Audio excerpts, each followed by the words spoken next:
Каква ти беше първата работа, помниш ли? Първата работа. Първата работа, да. Сервитьор.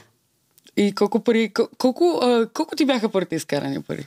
Ами доста изкарах тогава. Има воних. Защо, бе, човек? Ти сигурно си завъртял, усмихнал се на някоя симпатична жена. Ами чуй сега, значи по нея времена, ако си спомняш, на сметките не бяха с тези машинките, където нали, отиваш, въвеждаш какво, да ти вади бележка, си ходиш с кочан.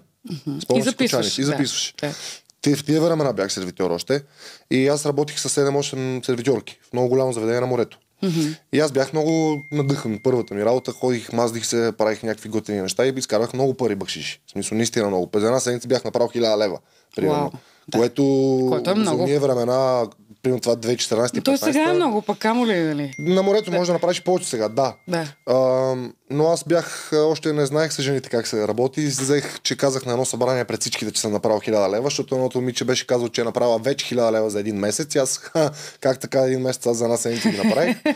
Сериозно ли се оказа това на оперативка? Да, точно така. Голяма града. Голяма града. И те направиха тежки интриги, за 2-3 дни ме уволниха. Как се роди Дзами? Така ме кръстиха като малък. Мини приятели.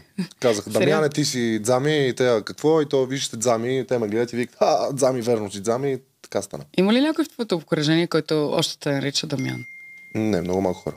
Всички ти викат Дзами.